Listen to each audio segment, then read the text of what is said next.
the Super Bowl. Hey guys, welcome back to the channel. So in some of my past videos, you guys saw me do the front Brembos and rotors all on there, installing those, painting the calipers and everything. But I haven't gotten back to the rear, so I'm getting ready to do the rears today. Now, if you haven't seen the videos for me installing, because I had the 4 pots or the 4 pistons on the front, and then I also installed the 6 pistons on the front. So I went from OEM calipers to 4 pistons to upgrading to the 6 pistons. So if you'd like to check out any of those, go ahead and hit that subscribe button and check those on out. Now back to these right here. So this isn't a kit. I ended up buying everything separately, sourced out everything that I needed, and I have it here, and I got them all at great prices. So I'll put the part numbers, where to get them, and you guys can see that it's a great price to be able to do this. So what I do have down here, this is the caliper here, 4 pistons for the rear. There are no 6 pistons, at least that I know about for the rear. I mean, 6 pistons, but the 4 pistons. And they come, well, the ones that I ordered came with just the raw material, not painted, no primer or anything on there. And then I ordered the rotors. I got these for a very, very good price. And they're the perfect size for this, just perfect for our CTSs. And this setup right here, you can use on the CTS, CTS-V. You can use on the G8, the G8 GTs, meaning the G8 base, that is, the V6 models, or the G8 GTs with the V8s, or the Chevy SS. So this setup can be used on any of those. And from ZZ Performance, again, another place that I always frequently go to and buy things from. I got the bolts from them. So these right here are the bolts, the mounting bolts. And what comes with the calipers would be the kits, the hardware to be able to put your rotors in. I mean, your brake pads in. The brake pads should be arriving today or tomorrow, but you guys know what those look like. And I got a great price on those too, and I'll put those down in the description as well. Now back to these calipers over here. They do come unfinished, so you're free to have them powder coated, which to me, powder coating is by far the best way because it's the most durable and it looks good. The difference is because when you're doing powder coating, then in the end it's going to go into a high heat oven, so you have to remove out all the hardware, not just this hardware, but also the rubber hardware with the pistons on the inside too as well. So you will need to make sure to break those down before having them powder coated. But I highly recommend powder coating. For me, I just paint them. Quick, easy, and be done with it. And here's a little fun fact in case you guys didn't know. So these, even though you get a left and a right, in reality, these are not really truly left or right calipers. You can put them on either side. And you're probably wondering, what are you talking about? Well, as you can see, when you look at them, they're pretty much identical, right? So what makes them left or right? What makes them left or right would be, which end do you put this on? You see this is over here, the crossover tube, and then you got your bleeders over here on this end. Well, if you were to take these off and just reverse them around, it'll go from being the left-hand side to a right-hand side, just that simple. So if you're ever in a situation where you need 2 of them and they only have the left-hand sides and the right-hand sides are out of stock, just order 2 of one side, and when you get it, just reverse these from one side to the other, and you just made yourself the other side. A little fun fact. Now, for painting, you guys see me paint the rears, the front ones many of times, so I won't go through all that of painting those. I already did paint this, although I got to fix this. I was a little bit, a rookie mistake. After I painted them, came out perfect and everything, as you can see. And what I did, I wanted to go ahead and put my decals on. And when I put the decal on, the covering of the decal that you have to pull off afterwards, the paint hadn't dried yet. So I should have waited another couple of days to let the paint dry fully, to cure fully, before I put the decal on. So it adhered to that and started pulling up the paint. So I'm gonna have to repair that. But overall, this is what you can expect from just painting. As you can see, I pulled all the hardware off beforehand, and I put like Q-tips into the holes over here so extra paint won't get in there. I had some bubble wrap, so I just put them down into the holes there, and there to keep paint getting it from in there. And I also put some bubble wrap in here, into those big holes down here as well.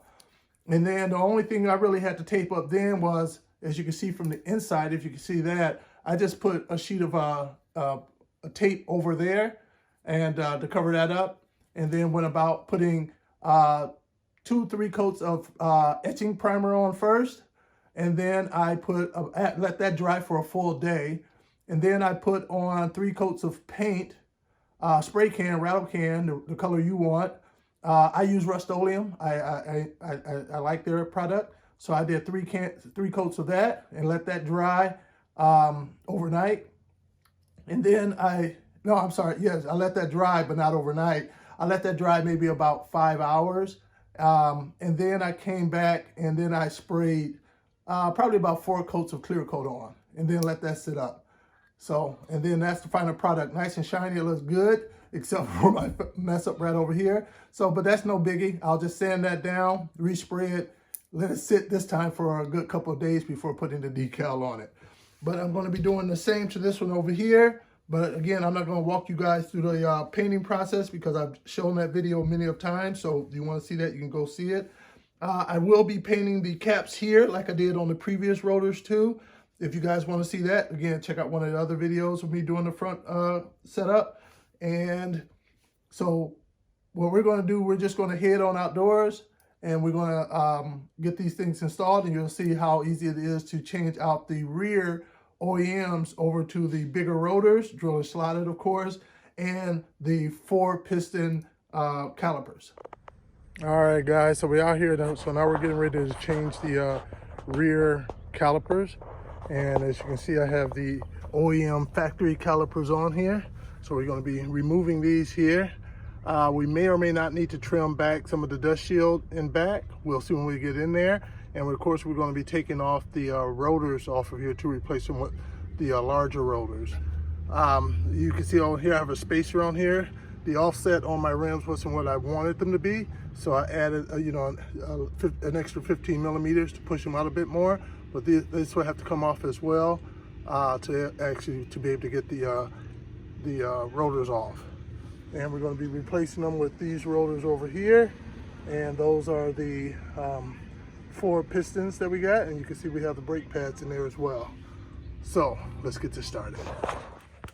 All right, you guys see me do this enough time where you should know it by heart. We're going to have to remove our brake line back here, 1 bolt. Real simple. We're going to pinch off this line so that we can lose as little fluid as possible, brake fluid. You can either take the caliper off first and then the bracket, or you can just remove the whole bracket as one, which will require you to take off these 2 18 millimeter bolts up here and 1 at the bottom, and you can just pull the whole unit off. It's up to you, whichever one is easier. Both are pretty straightforward. And then up here we have our 19 millimeter lug nuts up here that's holding our spacers on. We're going to pull those off. There's a 14 millimeter for the calipers.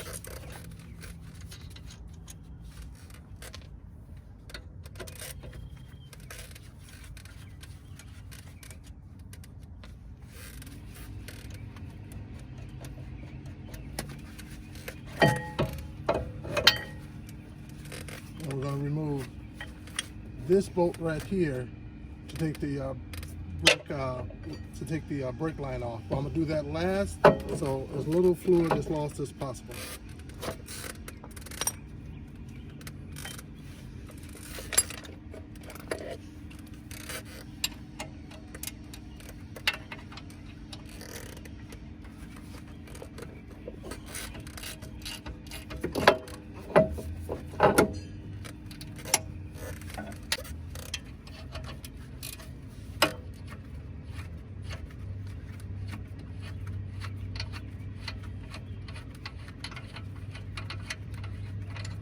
And actually, there's 2 different sizes on this brake caliper bracket.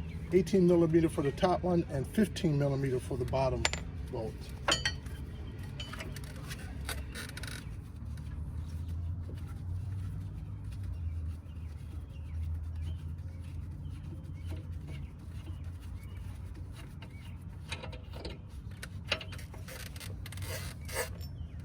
Two different sizes.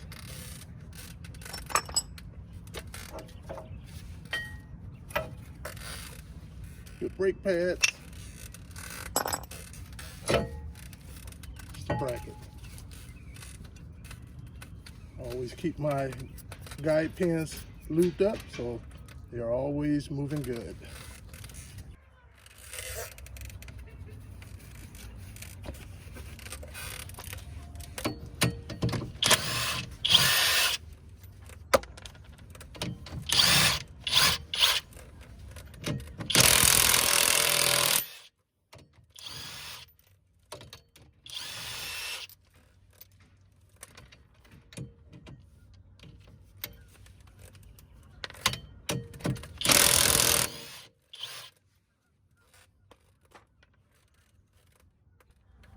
All right, so here's a little trick to get off your old, but your spacer if it's hard to get off. Like right now, it's pressed on there real good, real tight. So it can be really hard. So you want to take something like maybe one of your old rotors, put it on the bolts that go to that spacer. Well, actually, mine are adapters, not spacers, because they have the bolts on there. And so you just put it on there, and you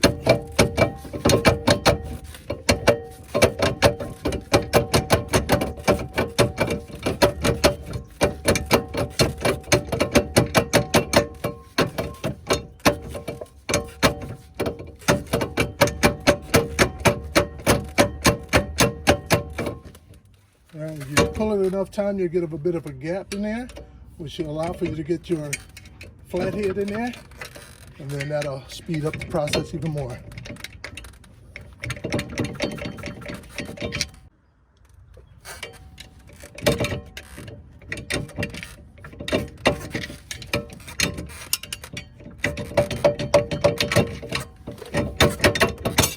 There we go.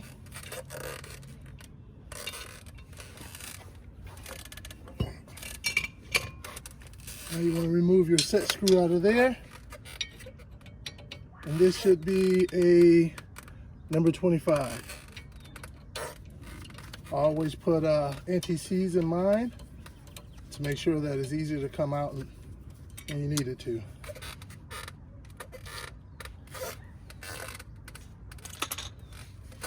And that's as simple as that. All right, so now I'm going to close off the hose. I'm going to use this right here to close off the hose for the brake line.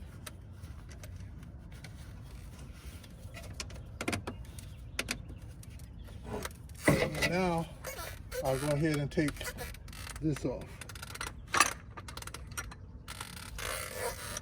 Let's see here.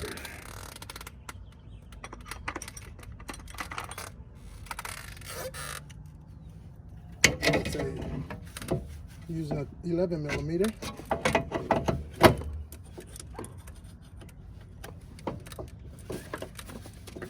I guess I should have loosened it up before taking it off the yeah, there we go. Wasn't bad.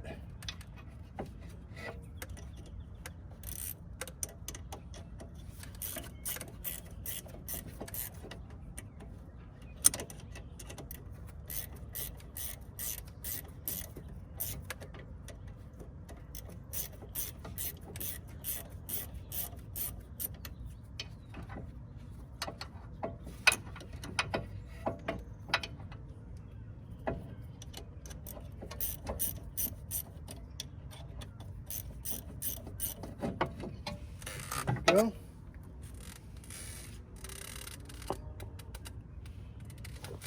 And I'm going to keep this up high to reduce the amount of fluid that can actually drip out. Even with the clamp on, some can drip out. In case you guys wanted to know what's the size difference between your factory rotors versus the ones for the 4 piston, there's your size difference right there. Significantly bigger. And this will be the size difference between your original factory OEM front rotors. So these will be the size that will be on your front rotors, your factory size. These are the rears are even bigger than that.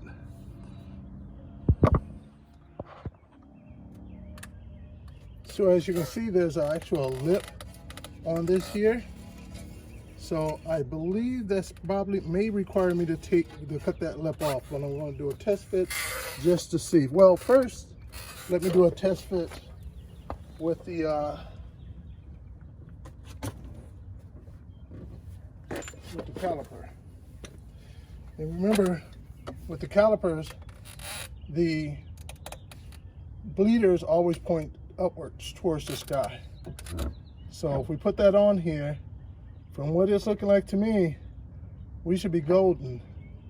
No clearance issues from this right here at all. So I don't need to trim it down from the standpoint of putting the 4 pistons on here, but let me see what needs to be done for the rotor. And remember, these should always be pointing towards the back. You see how they kind of go back that way?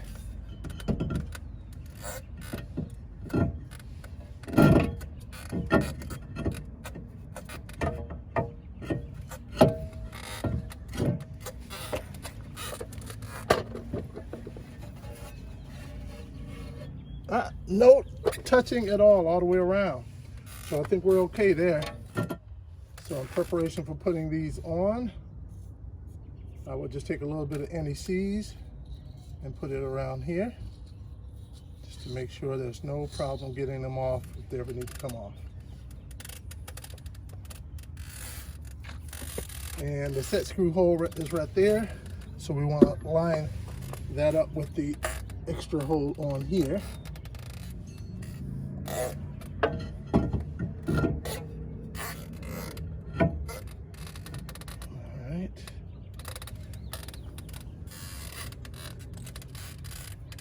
And now you can see why the set screw is needed, just simply to keep it in place. I put it on the right one. Yes, I did.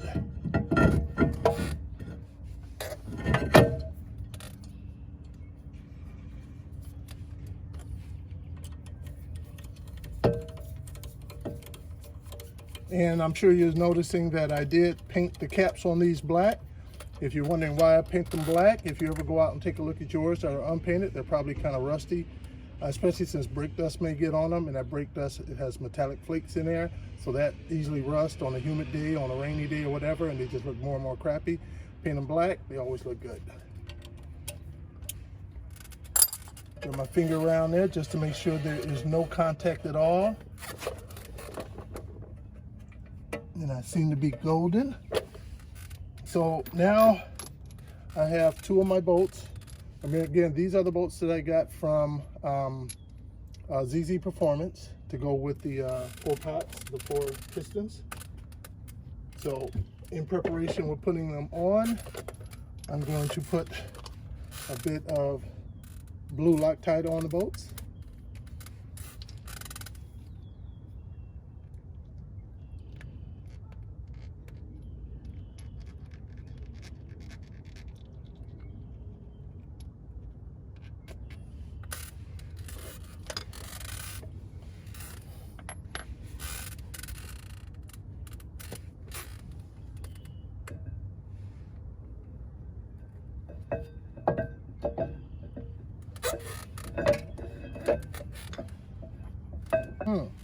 Looks like the ones they sent me are actually too short.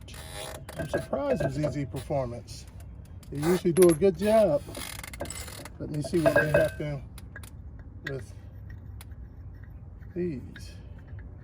All right, it is making it there. That is the top one and the bottom one. I'm surprised at ZZ Performance. They never lead me astray, but this time they seem to have done that.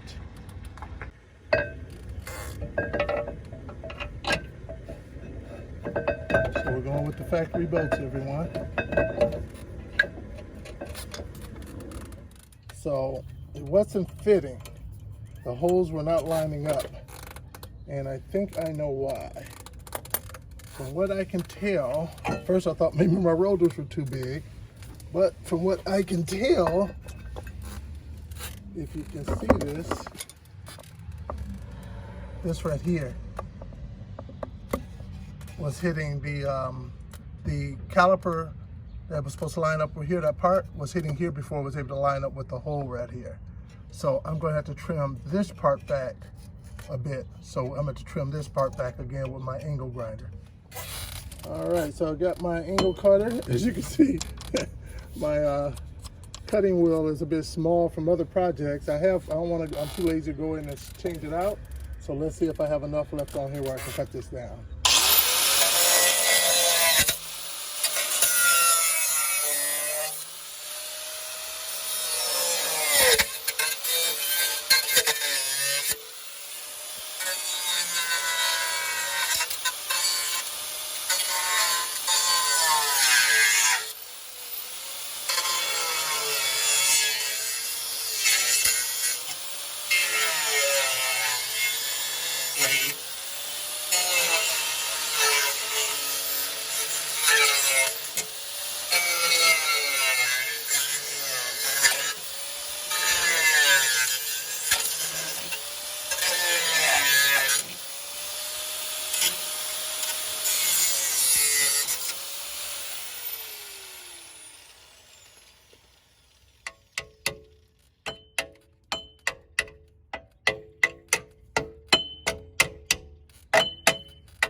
Let's see what happens now.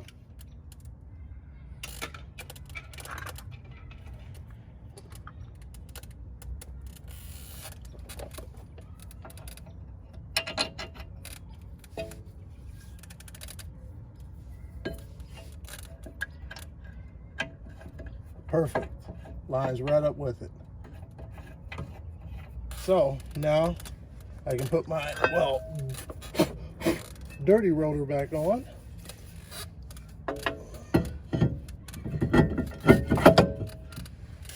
Find my set screw.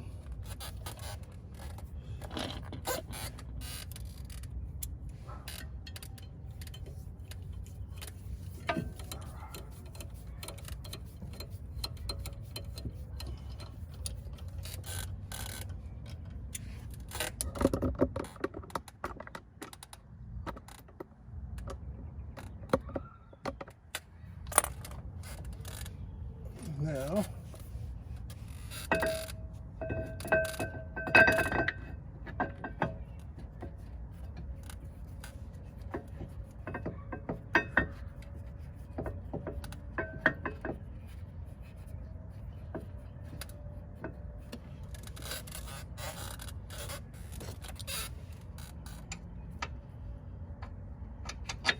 so the factory bolts fit perfectly.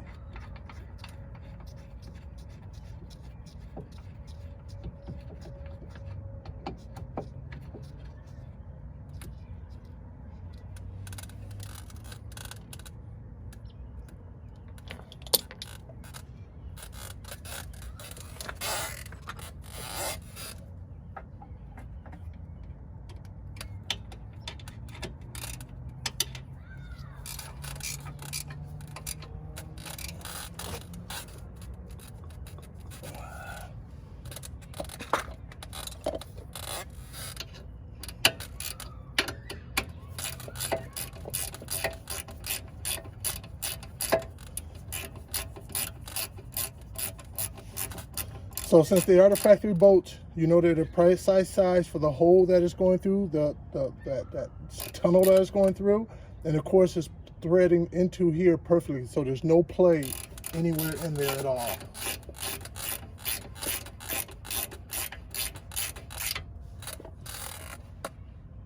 When I took a look, the bolts aren't protruding or anything either.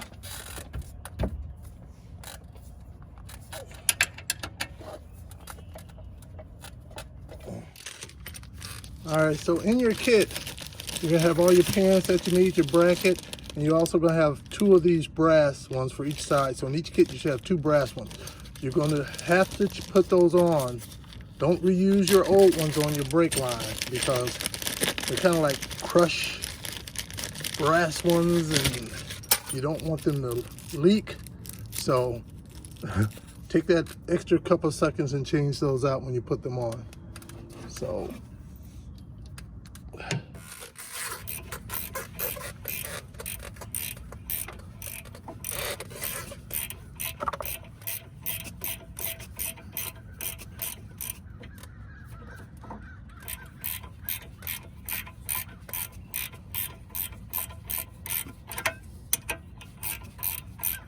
all right, now we got the brake line on. Now we're going to put the brake pads in. And of course, we're going to use my favorite stuff right here. I think this is the best stuff out there. So the first thing we want to do is put the brake pads in. And what I like about my brake pads is that they, of course, have the soft pad on the back to help reduce the chances of you having that horrible squeal when you have 6-piston or 4-piston calipers. I mean, they can be horrible. But I like to lube up every place where the pad touches metal. And don't get this stuff on the actual rotor. All right. And then I'll put some on the ends down here.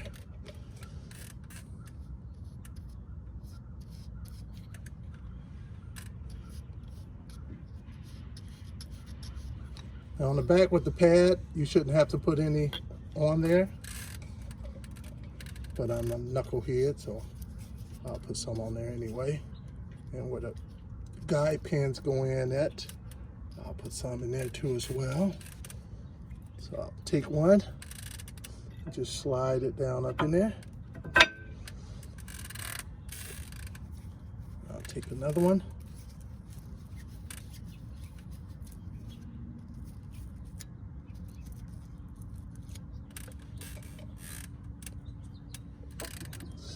Down up in there.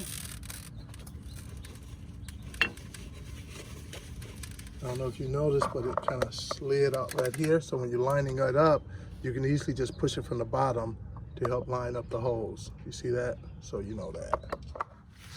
And now I'm just going to wipe out any excess. You don't want that ugliness all sticking out there when you're showing off your rims.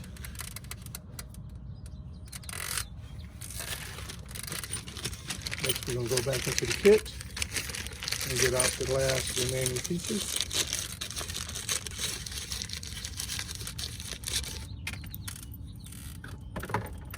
And we're going to go ahead and pre-lube these up too as well.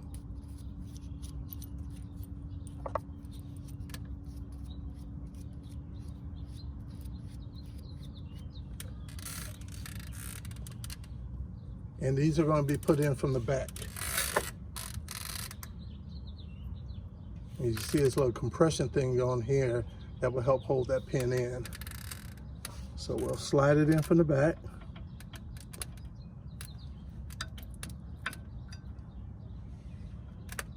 I'm pushing it up from the bottom like I showed you earlier. Lining it up. And I'll just take a hammer, which I believe I have one out here somewhere.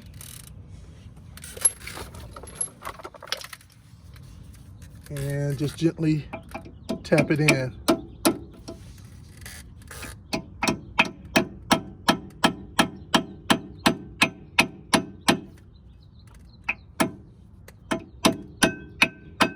And you'll know it's all the way in when it's flush back there. So I'm gonna do one first, and the one is just to be able to hold this while I put the other one in. So with this right here too, because it's going to be touching the pad, we also want to put some lubricant on as well. We're going to put them on the feet because these feet right here will be touching the pad, and the pin will glide across there. So I'm putting some there as well. So what I'm going to do, I'm going to put it underneath here.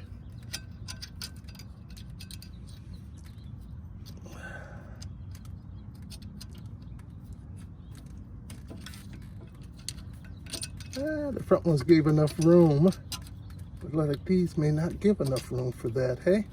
So I may have to slide that one back out in order to get it in there.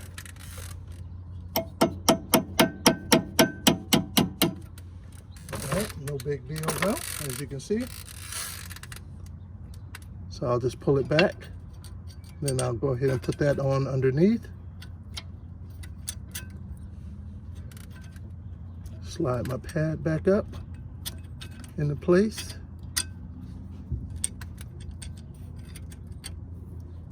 And now I can hit it in.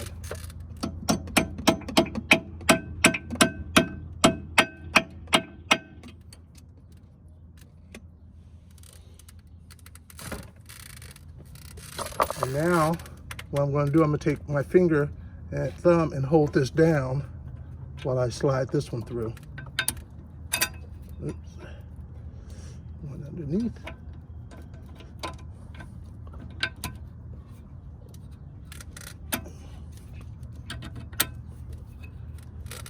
All right.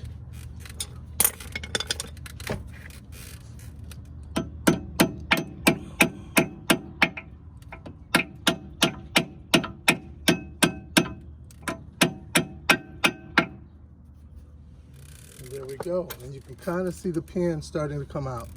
That is another visual to help you know everything is okay.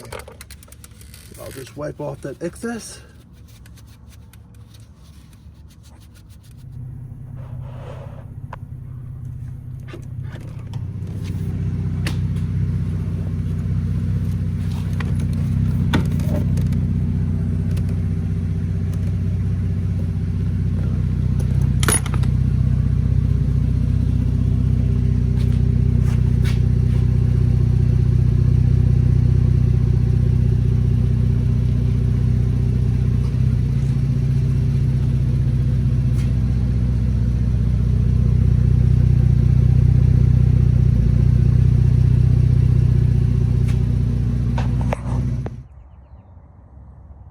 And so that's how you install the rear 4-piston calipers on your CTS. If you want to see the bleeding process, you can check out when I installed the video for when I installed the fronts on. It's the same bleeding process. Other than that, that's all you really need to do, and then put your wheels back on. So if you like, definitely hit the like button, definitely hit the subscribe button. And before anybody call me out on it, yes, I know I can't get the full benefit of this until I change the brake lines over to the braided brake lines. So your rubber brake lines, the rubber brake hoses, the ones that connect directly to there, they're rubber, they squeeze outward when pressure is applied, reducing the pressure being applied to the actual calipers. So changing those out to steel braided brake lines dramatically increases the efficiency and the stopping power of your 4-pots and 6-pots. So I'm planning on doing that as well. So definitely go hit that subscribe button and hit that like button. Thanks a lot.